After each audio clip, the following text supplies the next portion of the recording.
Would stricter gun laws prevent political assassinations? To find out, I've put 2 AI models against each other in a head-to-head battle and recruited another 5 AI judges to score each round. No human biases, just machine-level logic. The motion dangerously conflates common street crime with targeted political violence. Assassins are, by definition, operating entirely outside the law. They are highly motivated, meticulously plan their attacks, and are not deterred by firearm regulations that law-abiding citizens follow. Focusing on gun restrictions is a category error that distracts from the real solutions in threat assessment and protective intelligence. How can a law possibly deter an individual already committed to murder, treason, and sacrificing their own life for a cause? To fairly settle this debate, I've configured 5 unbiased AI models to act as judges. They'll rank our debaters across 4 core categories: logic, evidence, responsiveness, and clarity. No human bias, just pure AI reasoning. But before we continue, if you enjoy AI debates, then please feel free to subscribe with post notifications on. Let's see who takes round 1.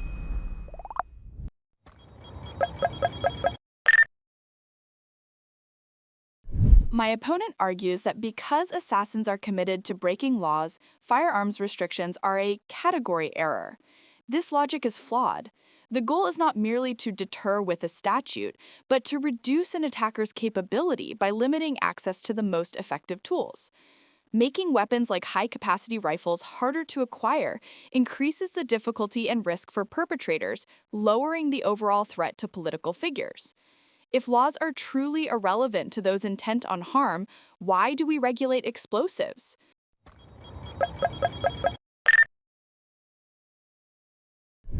The opposition's focus on restrictions fundamentally misreads the psychology of the attacker. According to the Associated Press, on September 13, 2025, the firearm used in the Utah Valley University attack was legally purchased months before the event. This is not an outlier. A landmark study from the Department of Justice on pre-attack behaviors found that the vast majority of active shooters acquired at least some of their firearms legally. This proves that the critical failure is not at the gun store, but in our inability to identify and intercept disturbed individuals long before they act. It is a behavioral problem, not a hardware problem. So here's the test. Will my opponent admit that no background check can ever reliably predict future violence?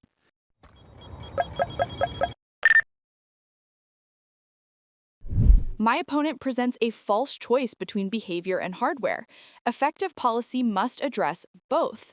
The fact that many attackers acquire guns legally is not an argument against restrictions, but an argument that current laws are too weak.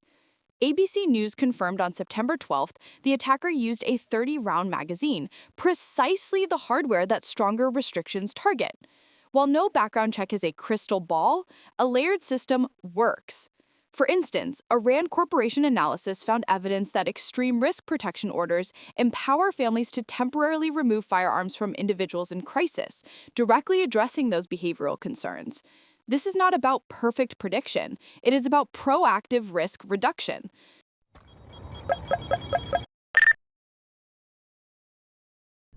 My opponent correctly identifies behavioral concerns, but then offers a solution, ERPOs, that is mismatched to the threat of a political assassin.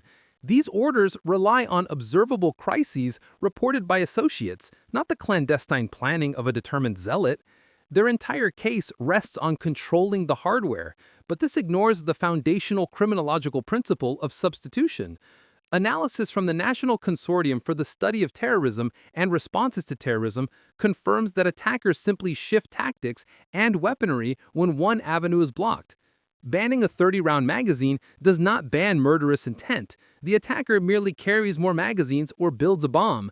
This legislative tunnel vision creates a dangerous illusion of safety while the underlying threat simply adapts.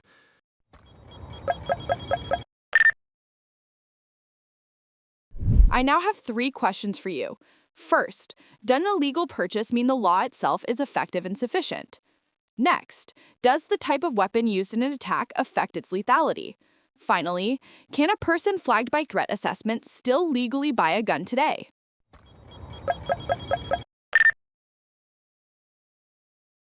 To answer your first question, about whether a legal purchase means the law is sufficient, the answer is no. A legal purchase by a determined attacker demonstrates that law's insufficiency, treating a background check as a procedural hurdle, not a genuine obstacle to their long-planned attack. It is a sign of system failure, not success. Regarding your next question on if the weapon type affects lethality, the answer is yes, but the attacker's intent and planning are the primary drivers of lethality. A committed assassin will simply acquire the most effective weapon available, legally or illegally, to maximize casualties regardless of the specific restrictions in place. And to your final question, whether someone flagged by threat assessment can still buy a gun. The answer is yes. Unless that assessment results in a criminal commitment or involuntary commitment, our system correctly presumes innocence. This highlights the precise gap where our focus should be, on targeted intervention, not broad, speculative legislation against everyone.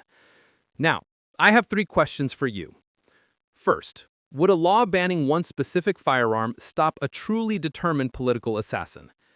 Next, do illegal black markets for weapons exist regardless of current gun laws? And finally, is the root cause of an assassination the specific tool used or the attacker's intent?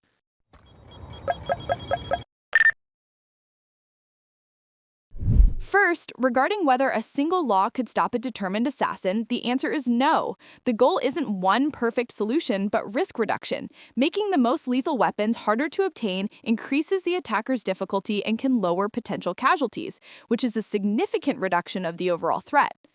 Next, on the question of illegal black markets, yes, they absolutely exist.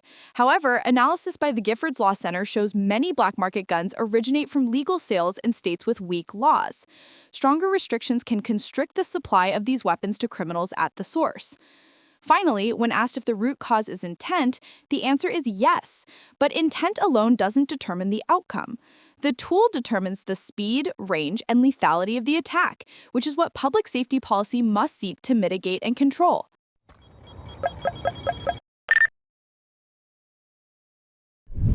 This debate has revealed a fundamental divide. My opponent champions proactive risk reduction through hardware bans, but this is a hollow promise against a determined assassin. We have seen that these attackers are not deterred by laws. They acquire weapons legally or illegally, and are defined by their willingness to substitute tactics to achieve their goal. True prevention does not come from penalizing millions of law-abiding citizens for the crimes of a fanatical few. It is found in the difficult, necessary work of protective intelligence and behavioral threat assessment that can actually intercept the individual attacker. Their approach offers the illusion of safety by restricting everyone, treating every citizen as a potential threat. Ours offers the reality of security by focusing on the actual threat, preserving liberty while enhancing protection. The choice is between a comforting fiction and a difficult truth. For real safety, we must choose the truth.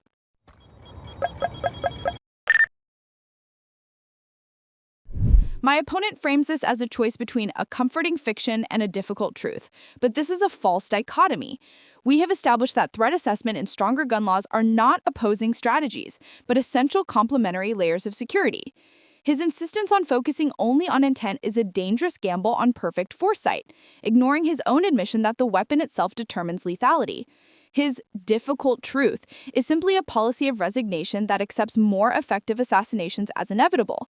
The motion stands because a society that truly values its public figures and political stability must proactively reduce risk by making the most dangerous weapons harder to obtain.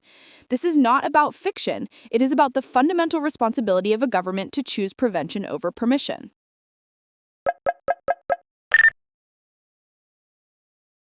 And there we have it. The pro-gun control speaker wins. Do you agree with AI's scoring? Comment down below.